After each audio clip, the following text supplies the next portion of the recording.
There is resistance, which I appreciate, and lots of indigenous resistance, as there has been historically to all of this. Palestinian resistance, Native American resistance.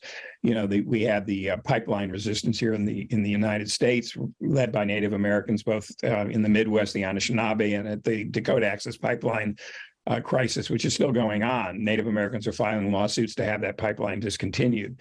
So there is resistance. And I think, to the extent, I'm not a great believer in either hope or despair, but I think that resistance is important. Lula, who finally got elected in Brazil and displaced Bolsonaro as a fascist capitalist, for sure, has reduced radically reduced already the deforestation of the Amazon, because his policies are pro-indigenous.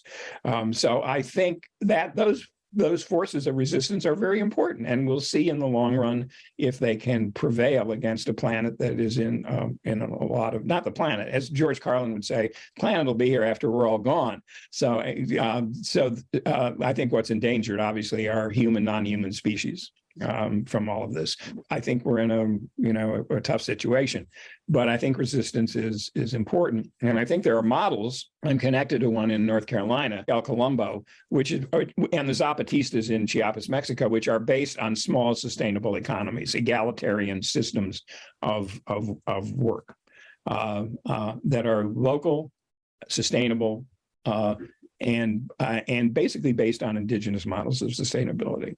And I think those are forms of resistance that are important as well. I don't think the nation state can cope with the problems that it has created.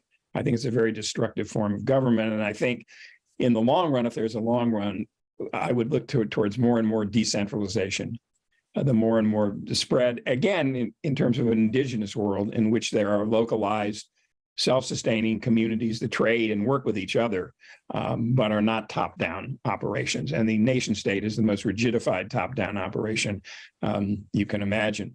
Bolivia, in its constitution, plurinational constitution, has tried to set up a model within the nation state of decentralized, autonomous, indigenous regions. And that has had some success, but also it still remains a top-down system, and it has been resisted by its own local indigenous communities. But ultimately, they have had to accede to the top-down economic agenda.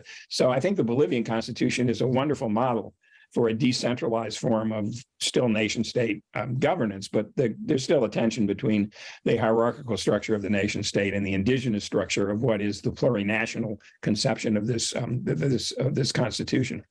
The U.S. Constitution, of course, is defunct. I mean, it has no guarantees for economic rights the way many Latin American, new constitutions in Latin America. Those constitutions were models for a real redistribution of wealth, and an attempt to spread rights to the population. So there are models out there. I think one of the texts people should read, it's online, you can dial it up, which is based on indigenous modes of thinking in Latin America, is Buen Vivir. That's the title of the text, and it talks about, quote unquote, in Quechua, the term is sumac cauce. It means the good life, but it is the good life that is antithetical to a capitalist way of life. It's a good life based on sustainability and equality, not the good life based on a hierarchical system of you can get as much as you can get and the hell with everybody else.